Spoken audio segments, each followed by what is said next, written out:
going on, everybody? I'm Michael Q, LAU, or as my students know me as, Coach Lauderdale. And I don't even know what year of teaching I'm in. I've just been doing it for so long, I just forget. So I think I'm 8 years in, and this is actually my sister. And this is the first episode that we're doing with a co-host or somebody else that's being interviewed. And this is for Teachers After Dark edition with a co-host. And this is Tammy, or Miss Lauderdale, however you want to call it. But so, would you like to say something to begin? I know. Just thank you for having me. All right. So I know being a teacher, there's like a lot of strenuous things. But what made you want to become a teacher in the first place?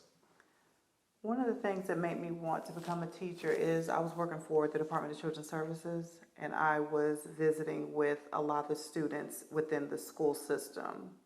And I just kind of thought to myself, what can I do to help these students before they enter the system? So after that, I did a little bit of research about teaching. I didn't have a teaching degree, so I had to go through that avenue to gain my teaching degree. Okay. So you first graduated with what degree, and then you went? So I graduated with a bachelor's in sociology, minor in psychology. Okay. And then, so what made you want to go? Like, what specifically, drew you to going into teaching? When you I know you saw like the kids, but what specifically? Just not wanted to reach kids before they went into the system. Like if I could be that positive change, that positive influence on them, then more than likely they would not come into the system. Okay. And what age were they when they were going into the system? I work with juveniles, so I mean ages 10 to, they could be in the system till 21. So a wide range. Very wide range of children. Was there like a typical age that they usually went into the system? Or? Wasn't really a typical. I worked on the juvenile side, so it was court ordered. And I was more like a probation officer, so I would go check in with the kids while they were in custody just to make sure that they were doing everything that they needed to do and that their families were doing what they needed to do. Okay. So what were some of like the reasons why they would go into like the juvenile system? Some of them were drug use. I had one family, the daughter came in because I guess it was a difficult situation. The mom no longer wanted her. So one of the families took over caring for her. Or robbery or other hard crimes as well. Okay. So when you went back in, so I know some of your story about going to college, and I know you went to UT Martin initially, and then is that where you get your bachelor's, your first bachelor's from? Sociology? So I got my first bachelor's from UT Martin in sociology. When I wanted to become a teacher, I wasn't certified. So I did some research and I found a program at Trevecca University here in Nashville. It was an 18-month program, strictly on Saturdays. I was in class from 8 to 4. It was a cohort style model, so the same people that I started with, I ended with. So we were able to build a relationship with everybody that was there. Mostly everybody, this was their like second career. Okay. Some were not. Maybe it was their first career. They went for education, and then they were coming back for continued education. But it was an 18-month program, like I said. During the summer, we went on Thursday nights, Friday nights, and then all day Saturday. So it was a little bit more intense during the summers. But it was an 18-month program. It's one of the best programs. I know a lot of substitute teachers. I encourage them, if they want to get into the field of education, just to do more research about Trevecca because it's a great style. I believe it is anyway. Yeah, especially like the cohort, because you get your master's degree during that program? Yes, I graduated with a Master's of Arts in Teaching from Trevecca. Okay, yeah, because when I did my master's, it was kind of like a cohort, but it wasn't. It was like an unofficial one, and I definitely do recommend like doing cohorts because like you have the same people from beginning to end. So like the first semester is usually like the hardest semester, especially like if you're doing like research and all those papers, really just getting your citations and everything. And then because you have other people that are with you, that really does help. So what were like some of the experiences working with people going through like the same situation, like from beginning to end? It was good. I mean, I still keep in contact with some of the people that were in the cohort style.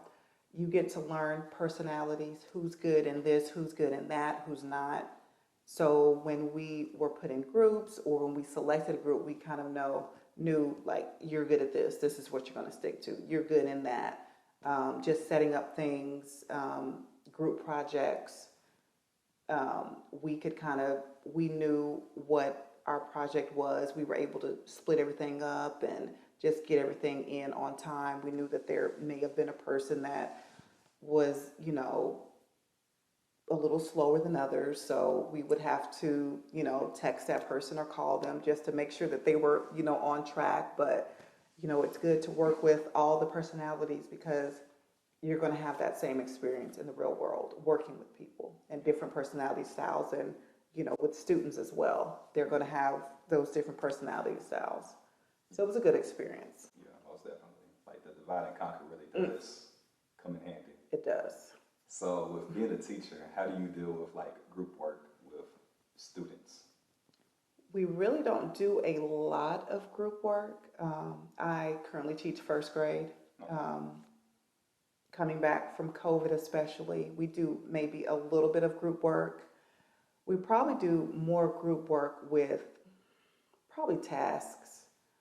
I guess in reading, group work or working in partners would be when students are like revising their work, but giving kids jobs in math. When you're working on a project, you may have a recorder, a reporter, you may have a writer, just so that all students are able to share in that experience. And even with me, there may be a student that may not like public speaking, or they may feel not as comfortable with speaking. So I'll try to help them and say, I really need you to do this, reporter job. Make sure that you take everything in, take some notes. So at the end, you're going to have to report out. So that helps build the confidence of the students by doing things like that. Yeah, most definitely. So is it like think, pair, share? That's what I guess it's kind of a think, pair, share, but just kind of like you said, divide and conquer. Yeah. Especially when it's a task. They're solving a problem. They all have to work together. So more than likely, you have a leader in the group, and that leader, just make sure everybody, or even a person that has people stay on task. Because if you get off task, you're not going to get your work completed. So just make sure that every role is filled, and so that people that students are able to, complete the work and come back as a group and, with the finished product and the answer. Okay. So working in first grade. So what's like so what are some challenges that you could have with first grade? Because you've taught third grade before. What's the highest grade that you've taught before? Fourth. I've taught first, second, third, fourth grade. Okay. So what's a unique challenge with first graders that's different from that's the lowest grade that you've taught? So I guess fourth grade. Would you ever go any lower? No. I believe they know if I go any lower, I may be looking for another school to work at. But it's just that they're just so small. That was my biggest thing being, asked to switch grade levels from second grade, because second grade, I just felt like I was in the groove. I was working that grade level for like about 8 years. So switching down, I'm like, these kids are so small. Will they be able to handle, my teaching style? Will they be able to handle a lot of things? Because they're coming from kindergarten. In first grade, they learn so much. There are so many different reading levels, so many different aspects of phonics that they're learning. Math, like, to me, it's a whole new ballgame from kindergarten to first grade. It's just different. It's they learn a lot over the course of that year. So it's very challenging to be a first grade teacher. Yeah, which I can imagine. That's why I stick to PE. Because there's a lot of things that, like, I'm pretty much coming in like when I come into the classroom, it's like coming in as like a parent or somebody that's like from the outside coming in. It's like I'll pick up like certain things and I'll implement it into PE, but it's like there's still some things I'm still attempting to implement. And like one of the biggest things is like jigsaw. And one of the things that I'm utilizing now is like the sports education. That's why everybody like has like a specific role, like a specialized role. So then they're able to accomplish this, and there's like a group of them, and then they each are assigned to like different groups as well. So it's like kind of like pretty much two different groups, like their specialized group and then their main group there that they report back to, so then they can share the information and be able to teach them. So it's like a think pair, group together, share, and like be able to work together. Sometimes it works out. And then when it doesn't, it's like, hey, it's gonna go with the flow. And thankfully with PE, I'm not under a lot of stress as far as like pressure with like the curriculum and following certain standards and living up to certain standards and being tested. So, especially in middle school, because when I was in elementary, I'm still supposed to be doing. There's a lot of stuff I'm supposed to be doing, but I'm just like, you know what? I ain't even gonna worry about it, especially like at the school that I'm at right now, where there's like a lot of emotional issues with like the students. Yes. So we're supposed to be doing like portfolios, where it's like performance based, where you're supposed to have like a pre and a post test. I'm just trying to get the culture right now. Yeah. And then be able to build onto that. So what are some challenges that you face with like adhering to like the curriculum and the standardized testing that comes afterwards? Well, my students, they take benchmark testing, first grade, but I do my best to teach the curriculum that I'm given. We're currently teaching Wit and Wisdom. For math, I actually have a training for the next 2 days over the new standards that we'll be receiving for this upcoming school year. So Wit and Wisdom, I look through, our lesson plan, the teacher guide that we're given. The lessons to me should be taught over about 2 days because they are very intense. And I work with EL students, so English language learners. Some of them, most of them, English is not their first lesson, their first language. So it's a little harder for them to grasp onto the content. I do have a co-teacher in the room, so that's great to have an EL certified teacher in there with me during that time. But just implementing the curriculum, but I do my best to do that with fidelity and to teach the content that's within the curriculum. She's in there all the time with or is it like an hour a day? An hour a day. Okay, because I'm about to say, I wish we had like people coming in and throughout the entire day. Because I know when I talk to people that are about to retire or have retired, they always say there was always a TA in there with them, helping, assisting like throughout the day. And I know nowadays you'll be thankful to get some help. Like, sometimes I get pushed into the classroom. I'm like, this is not my environment.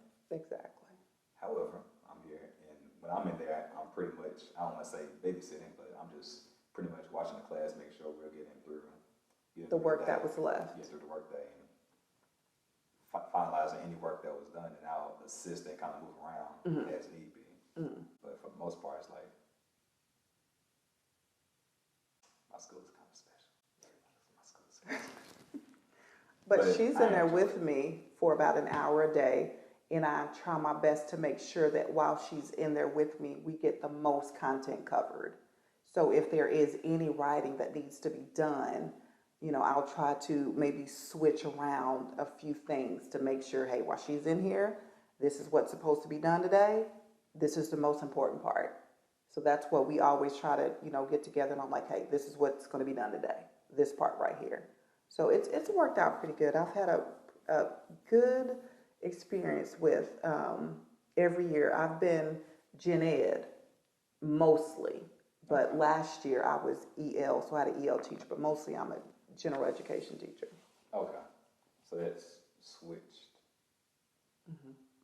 So you're a Gen Ed, and then you switch. So now you're exclusively EL, or?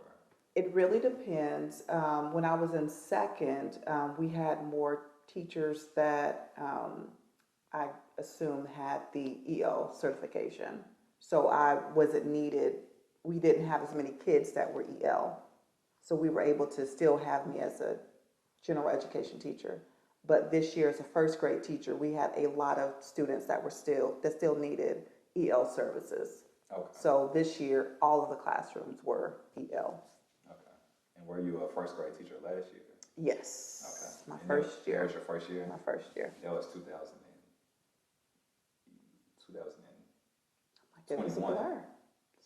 So that's a year after the pandemic. Yes. So yes. How was pandemic teaching when everything happened? It was rough. So I was teaching second grade when the pandemic started. It was hard. Students didn't have laptops. Most students were joining from parent cell phones or from iPads, or some students were just unable to join because they didn't have Wi-Fi. I went from second grade. That next year, I put in to be a virtual teacher. So instead of teaching second grade, there was a position available to be a third grade teacher. So I went from being a second grade to a third grade teacher that year. And I taught third grade for the entire rest of the year. But the third graders, they were better able to log into the laptop, the ones that had laptops, or log into the iPads. Okay. So I know the pandemic was like May, that's when everything pretty much shut down. Tornado. I know here in Nashville the tornado happened. I know that my school went out to help a few schools in the area. And then a few days later, we received news that the school system was basically shut down. And we were notified of like the COVID-19 pandemic. Okay. Now that you say that, like I remember like that being all in the news. And I know it was a lot. It was a lot. I'm seeing like a lot of images like just flashback right now. Yeah. So you had to pretty much make a major adjustment. And then I know my niece, she was like 9? She was in 5th grade when everything happened. Yeah. End of her 5th grade year. So how was it like being a teacher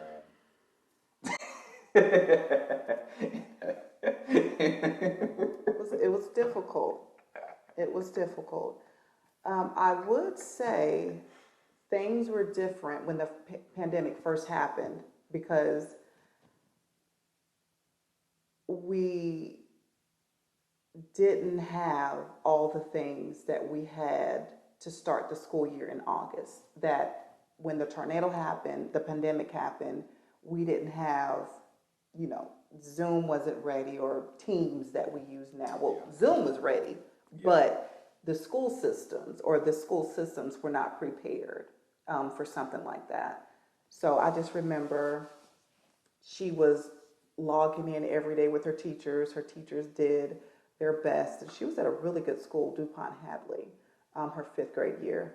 And her teachers, they were great. Even they would get together, play games, and I'd hear Lex in there, and I'm like, God, I want to be in her school because they're doing such good games. So I tried to implement some of those games into my classroom as well to make things more interesting. And I just remember, like, some of my students, Miss Lauderdale, they would call me or text, and my laptop broke, I can't join class, I'm sad, or, different things like that. But things, the school system adjusted over the course of the summer to make things better for us when we started back school. But it was still hard, being a teacher, and a mom, trying to, being a teacher and then having a child in the school system, attending school, virtually. Yeah.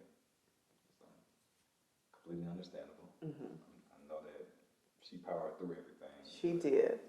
She did. I think that's the good thing about the virtual thing is like you were able to see like what another school was doing and be able to implement it into yours, because I know as teachers we're kind of in a microcosm within our own area, so our school culture, that's just all that we do.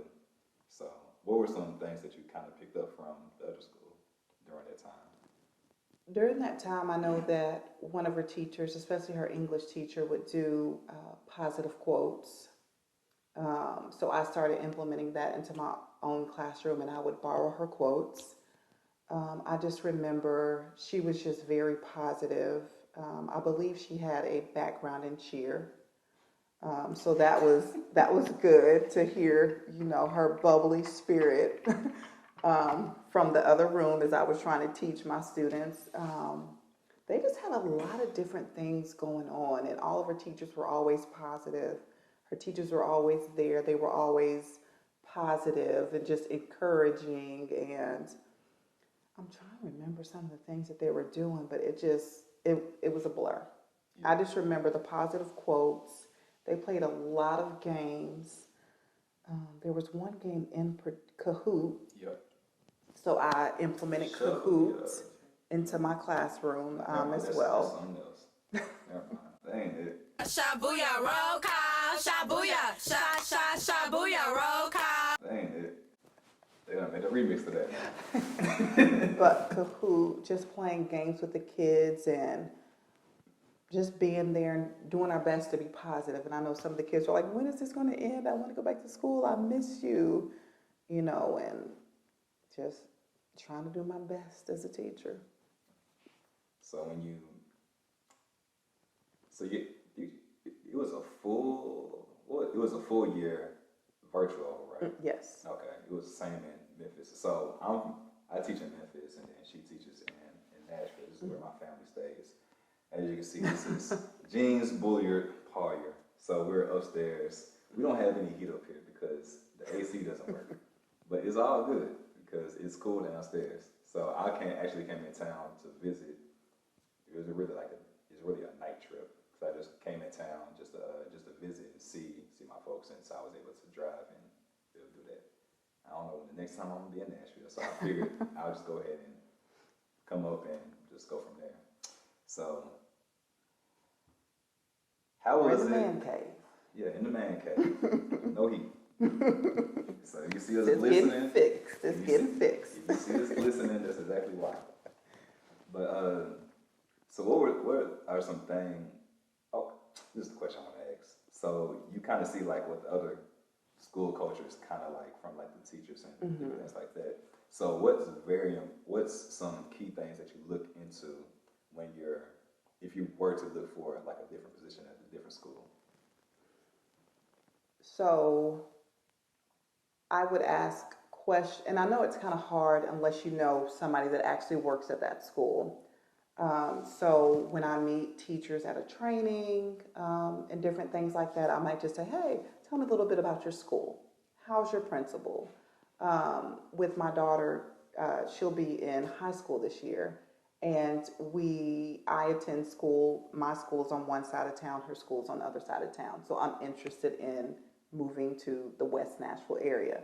So when I found out that one of the teachers that I worked at Promise and Scholars this summer was at one of the schools in the West Nashville area, I just asked her, hey, how's your principal? How's the school culture?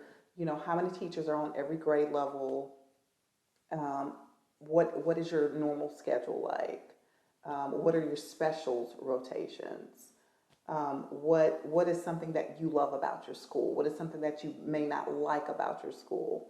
I just try to ask different questions. Last year at Promising Scholars, I worked at a totally different school. It's closer to my house, a 2-minute drive away from my house. So I was like, okay, maybe I will question, we'll see.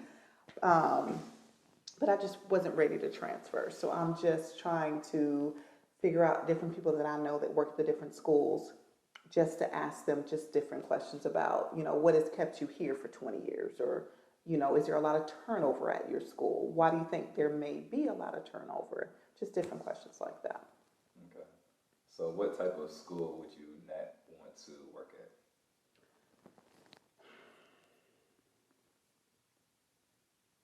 It's a hard question. Because, every school's different. Every school has, the good, the bad.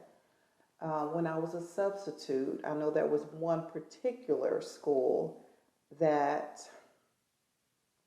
I would only sub for about 2 teachers in that building. I'm not going to say the name of the school, of course, but sometimes the teachers make the difference within the building. And what I mean by that is they have their class under control. So when I went in as a substitute, they knew, this is Miss Lauderdale. She knows that, my teacher, they're friends. They're not going to, maybe act the same that they would if another person that they were unfamiliar with came into the classroom. Because as a sub, I substituted all over Nashville. And there were, some schools I was like, well, I don't really think that I could, work at that school, because of maybe the culture, the climate, the atmosphere. I was like, this isn't quite for me. But their same school, there were certain teachers in the building that I would go in and work for them. And it's just very unique the way that a teacher can mold and make a classroom, and with especially classroom management. Yeah, most definitely. Mm-hmm. I think that's very key. Mm-hmm. I think from being a PE teacher, I definitely see like the difference when they come into like PE, especially like pretty much I can't say every year, because I taught like elementary for like 6 years, and then I jumped over to middle school. So middle school's a whole different breed. I don't even want to go there. Whole different breed. So with like elementary, I can see like the characteristics of the teachers when like the class comes in. But like the first school I came in, it was pretty much, everything was pretty much the same. You just had those 1 or 2 special students that were just like off the chain. Which those are the students that I actually found myself like really bonding with and really getting to know like more often. Like one of the somebody that worked at the school, she made an acronym for like the bad students: bold, audacious, and determined. Because that's essentially what they are. Like they're going to essentially try to get their way, and they're very motivated to prove their. I don't want to say prove their point, but I want to say bullheaded in the sense. Like, or they've gotten away with it in the previous year, so they come to you and they're like, "Oh, I can get away." Are you tired of being tired, of not having enough energy to last you throughout the day? Are you wanting at work, too drained to go to the gym, or too sluggish to play with your kids, and too tired to hang out with your friends and your family? Don't worry, you're not the only one. In fact, 1 in 3 Americans struggle with having enough energy to last throughout the day. But there's good news, because you can change all that by focusing on your gut health. Did you know that your gut has good and bad microbiomes that grow inside of it? And the more that you feed the good, the healthier and livelier that you feel. When you feed the bad ones, over time, you start to feel bad, then sad, and it turns into a fad that you feel like you can't escape. And it becomes your personality, aka your personal reality, and you feel like you cannot escape it, and you accept life as it is, and that it won't change. But that's where you're wrong. You just have to be able to shift your focus. See, most people fall into the trap of the SAD diet, or the standard American diet, which focuses on fast food, which is cheap and high in calories, rather than nature's fast food, which are fruits, vegetables, grains, nuts, and legumes that help nourish your body so then you can flourish.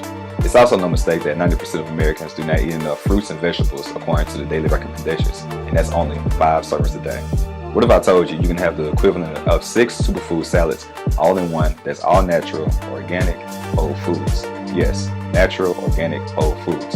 And you can make and consume it in under a minute, and it only costs $4 a day. So there's no excuse that you need to shop, chop, and cook your foods because it's delivered at your front door. If this sounds good to you, check the description down below and schedule a 15-minute complimentary call so that you can see how this can be a fit into your lifestyle. So you can change your personal reality and increase your energy, mood, digestion, sleep, and skin, all by focusing on your gut health, which is the cause to all your symptoms. Don't believe me? Just Google gut health blank and you'll find plenty of research articles that find a connection. Back to the video.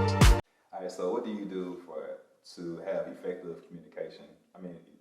Effective class management, because I know I've had some bad students, and one of my coworkers, they used to call them bold, audacious, and determined students. So how do you kind of curtail their behavior? Well, with elementary school, one of the good things with that is that we have calendars to go home with the kids every day. And this is something that they've had pre-K, kindergarten. So the parents are used to this coming home, especially in our school. So normally the first few weeks I get kids we have, of course, the color system, green, yellow, red. Nobody wants to be on red. Nobody wants to be on yellow. They all want to go home on green. First few weeks of school, everybody goes home on green. And I tell the kids, hey, make sure your parents put their initials in the boxes. And first few weeks, I'm handing out treats left and right, handing out chips left and right, just to make sure that the calendar's going home. The parents know the expectations because the expectations are in the folder. And we have it in every language because we have multiple languages, so we have to make sure it goes home and the parents do understand. Also, we use Class Dojo school-wide. So with Class Dojo, the parents can see the kids gaining points, and it's also a way that we can text parents without the parents having our personal cell phone number. So what I try to do is send home the kids on green so that they're actually taking it home the first few weeks. And then after that, if they deserve a yellow, they get a yellow in their folder. They take it home. They know there's a consequence. Normally when, and like I tell parents, a yellow is not the end of the world. A red is not the end. We all have our good days. We may have a bad day. So just make sure when I'm sitting at home, you're talking with your child. What happened today in school? What can you do better? And this is something that I do at the end of the day as well with the folders. If a child goes home on a yellow or red, they come back to me. We talk about their day. What can you do tomorrow? And in my class, every day is a new day. So I'm not going to hold anything against you. I don't care if you've been going home red on 2 weeks, which hasn't happened. But if it does happen, every day is, a new day. That's good that you start with a clean slate every single day because every day is a new day. It is. However, I only know of one teacher. I know 2 in my entire lifetime that it's like they don't do that clean slate. It's like every day they remember what happened from like 2 months ago, and I be looking like, man, and it's hard because I was there at one point, and it took another teacher to get a child in her class that every day it was something different. And she just came to work, smiling, happy, and I'm going, what is it that she's doing? How can she every day just not talk about the child? She was always positive about the child, even though he was tearing a classroom up. Other students, may have, been hit, or he tore up bulletin boards, or something like that happened. Every day was a new day. So it took her, to show me.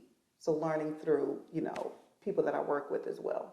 Yeah. But so I do my best not to hold a grudge, but it's like sometimes, with families, it's like if your child is coming home on red every day and they're buying a new bag of chips every day and they're, it just doesn't seem like any consequences behind the behavior. I'm concerned because I want the best for your child. Right. They're here with me 7.5 hours a day, and we want it to be a green day, not red. So it's hard to every day. does it move to like a concern from like the child to the parent in that situation? Most of the time, when a child is going home on yellow red, I start that communication with the parents, and then I'm like, okay, can we have a meeting together? Just try to let me talk with the parent. Is there anything going on at home? Is your child, are they academically where they should be? Are you seeing any concerns at home? Am I seeing anything at school? So we can kind of see, is it a behavior issue or is it more than a behavior issue? And 9 times out of 10, we'll get that kind of worked out and we'll figure things out. And we also have collaborative referrals. If there's a serious behavior issue, we can submit a collaborative referral and it'll be, taken up with the team and all the information. It'll be looked at and then decided, okay, let's go ahead, bring the family in, or what are our next steps. Okay, and the collaborative referral is like between like multiple teachers. So the collaborative referral, if there's more than one teacher that shares a child, then they come together. But the collaborative referral, normally it goes from me. The next step is like through like administrator. It's a team. I'm like, goodness, who's on that team? Psychologist, guidance counselor, and an administrator. Okay. And then you have your intervention teachers as well. And I think that's the only people on that team. Like after I fill it out, I'm like, okay, it goes kind of like up above me. Like this is what Ms. Lauderdale reported. These are her findings, and it's a long form. And we have to put a lot of information into it. So normally when they get those referrals, they're like, okay, next step, let's have an S team, support team. How can we better support this family? We bring the family in. This is some things that Ms. Lauderdale is seeing. Are you seeing anything at home that's similar? Or we're seeing these behaviors. How can we help? More aspects. I got you. Is there like a time period that everything needs to be like completed to like go to like progress to the next steps? Well, I know that the team meets like every few weeks. So normally, it's a pretty quick process if all of the, I's are dotted and the T's are crossed, pretty much. Okay. If I have the data and all that, it moves a lot faster. If I can look, okay, kindergarten, this child was here. First grade, the child is here.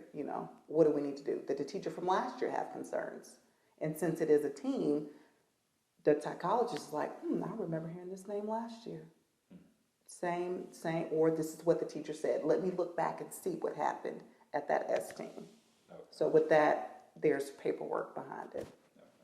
Because I know getting the child to get to like to see an intervention, it takes like a whole process. It's an entire process, and sometimes like if you don't process, if you don't die, it can kind of set you back. And I promise you, I don't want to know anything about all of that information because like I'd be like, just too much paperwork. If I see paper, like I lose it just by looking at it. So I try to keep everything on my phone. Even though I'm a PE teacher, as much as I love all this equipment out and stuff like that, I try and minimize everything. And thankfully I have students that enjoy PE and they don't mind cleaning up.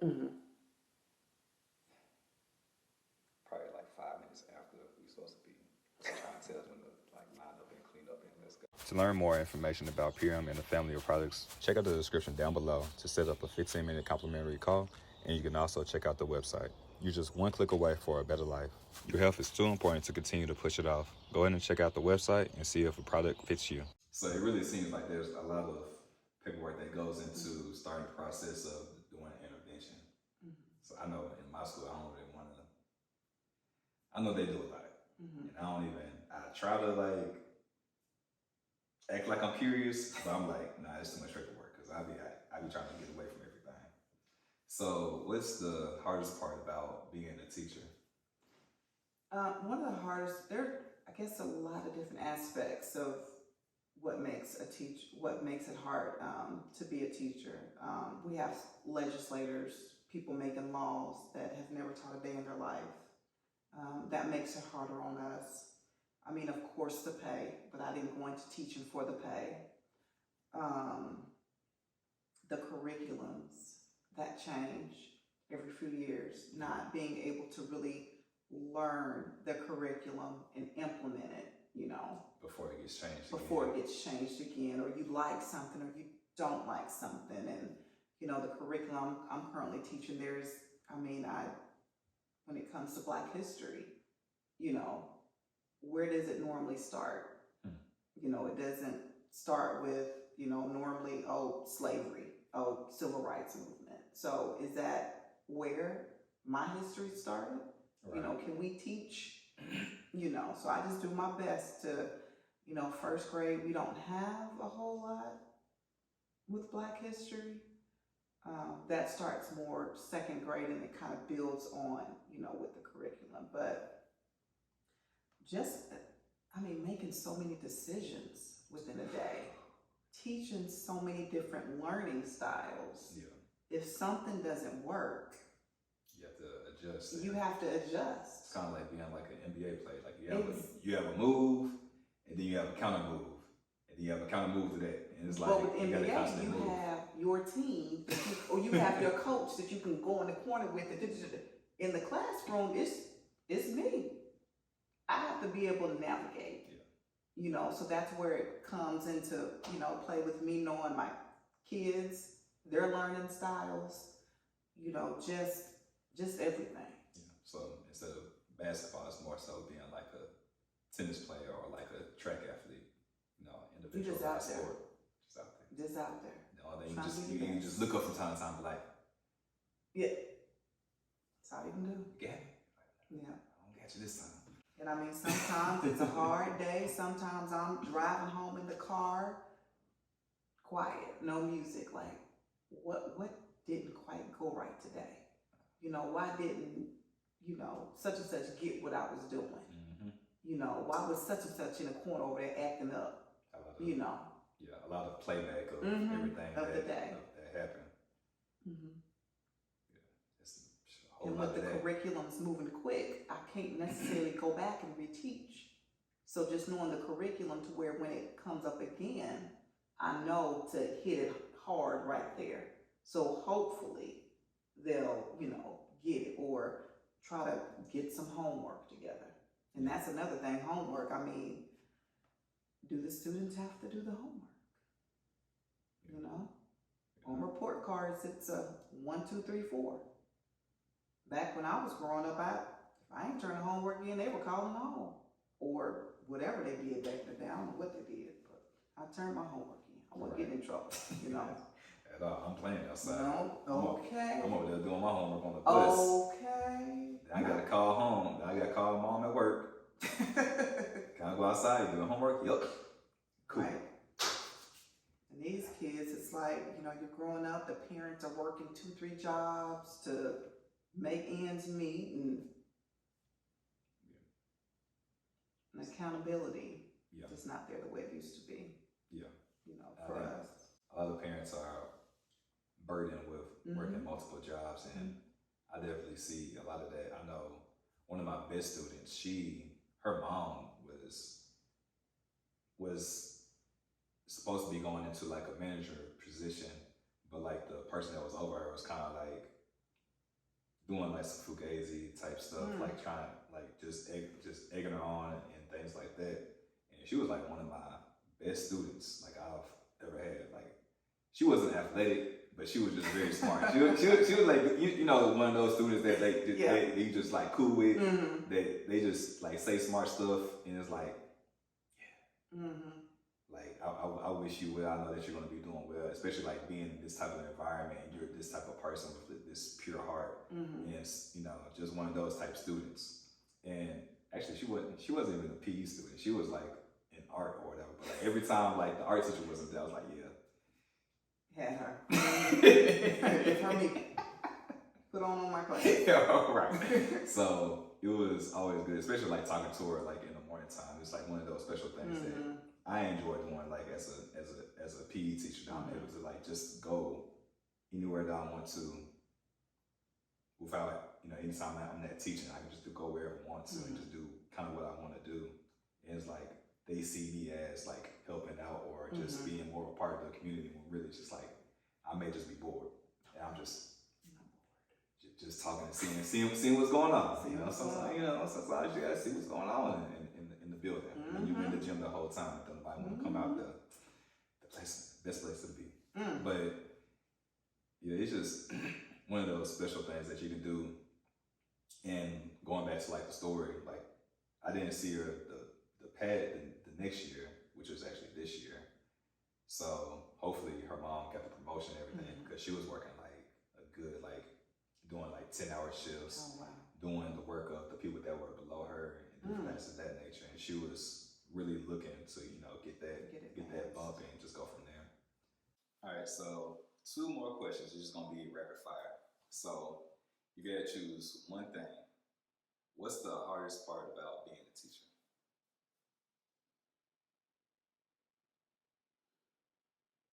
The hardest thing about being a teacher,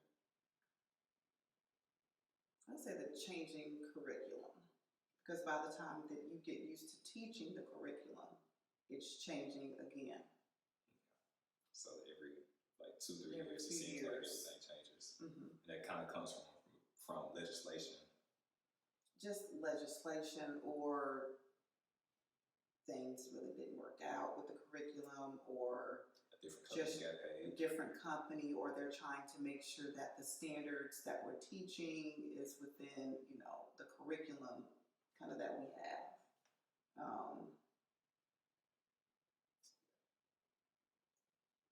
That's a whole rabbit hole right there. Because a lot of things really go into the curriculum more so than what I ever thought conceivable. But even like textbooks and things of that nature. So, okay. All right. So what's one of the most rewarding things about teaching? And you can make your list. So some rewarding things. Just knowing that I'm teaching the future, that I'm making an impact. Knowing that even though I may not see my student who is maybe in the red, come up and make that year's growth, knowing that they have that potential within them, that maybe within a few years, maybe not while they're with me, that they will, catch on to the material that's being taught. Having students come back and say, like one child, wow, it was last year, because she went looking for me in my 2nd grade room, but as she was walking by, she saw my name in the 1st grade hallway. But she came in and we taught a Jane Goodall lesson. And she said, Ms. Lauderdale, you taught that so well. She said, I'm in 6th grade now, and we had to do research. She said, you taught it so good, and I learned everything that I really didn't have to do a lot of research. I just remember what you taught us, all the different books that you gave us that talked about Jane Goodall. She was like, I wrote a whole report from that. Getting to know the different. 4 years later, she came back, and I just love it when they come back. And normally at my school, we have a fest in the fall, and then one in the spring, or we have math night, reading night. So that's when normally the families come back, and I get to see the older kids, or do you remember me? And I'm looking like, what's your name? Right. How do you spell your name? It's like the cheat code when you forget somebody's name. Or they're like, I was like, so what did I call you? She's like, oh, you need to call me Queen Elizabeth. Oh, okay, yeah, I remember you were, this or that. But just knowing that these students are the future, and that they're in here learning and growing, and they may not understand something day one, but if they don't understand, I'm coming back. We have a small group. We're gonna learn it. Most definitely. Trying to think if there's anything else, but just maybe having summers off, but we're really not off during the summer, right? We're really not off on those snow days, right? No.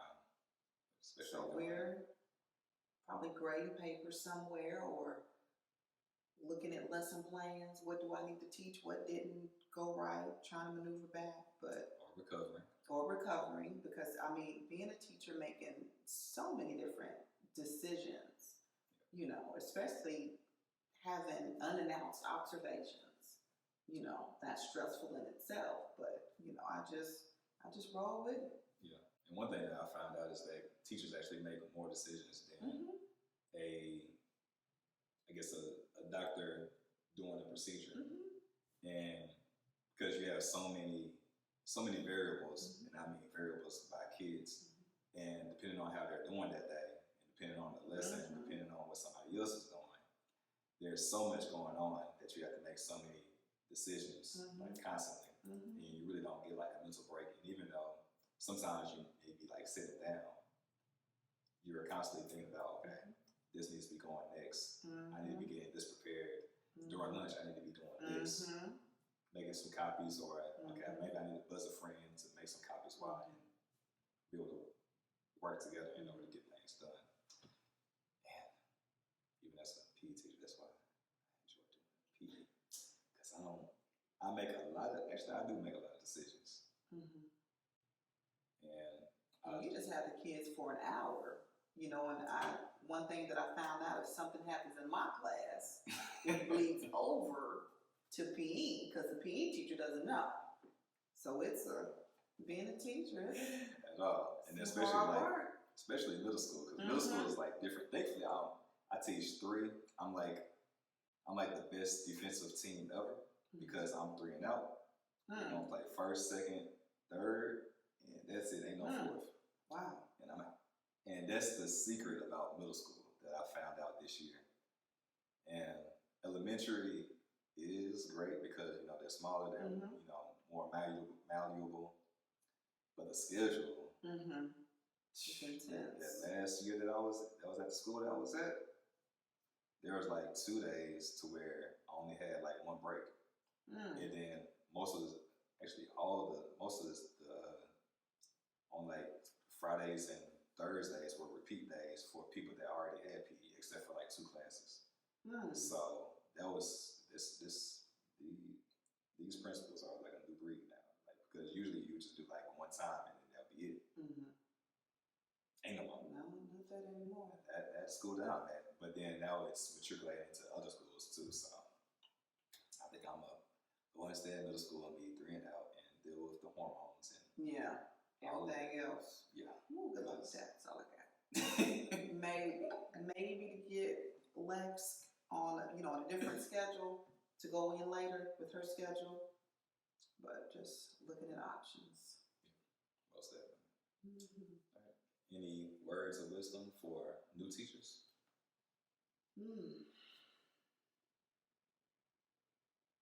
I would just say learn, classroom management.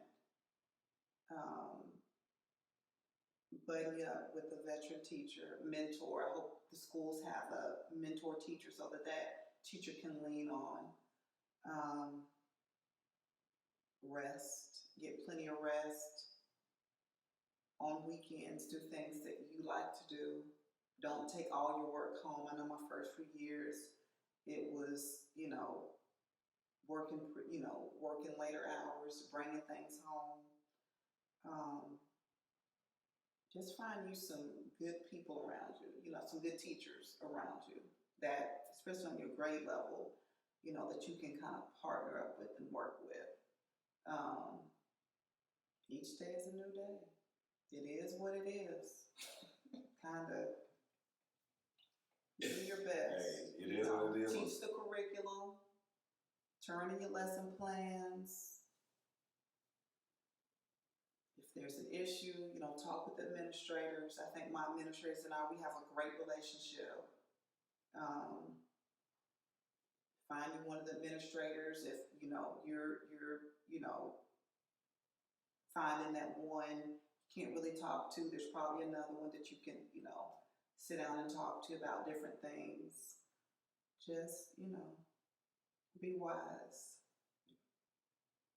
Join the what is it, the union, the teacher union. That's a lot of protection to join the teachers union. I know my dad, he's said that day one, because he's big on unions with, post office, but join your union, Which bit stronger. Mm. But, you know, it is what it is. But having one is very important. I know each city or District is every district has their own. Nashville is a lot stronger than Memphis. I can say that easily, by far. All right, so appreciate y'all for tapping in and never tapping out. Again, I'm Michael Q at you or Coach Lauderdale, and this is Mrs. Lauderdale, or Tammy, as I know her. You know, I've been knowing her. You know, she's been A1 since day one, since I've been born in Germany. So I appreciate you being my first guest, and appreciate you being a teacher. And it's something that we can share. Not only are we blood related, we have the same mom and dad, but we also have similar experiences with being a teacher as well. So it's something that I'm glad that I can be able to share with you and have you be the first guest for this episode. Thank you. No problem. As always, y'all stay infinitely fit and infinitely blessed.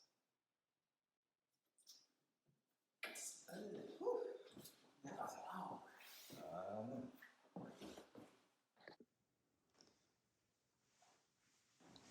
This recording? Yeah. So I looked down on my watch and I didn't see anything on.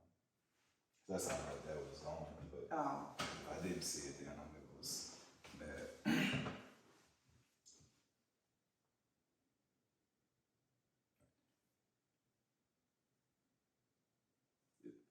Was it collective team? Collaborative referral. Yeah, collateral referral. All right, so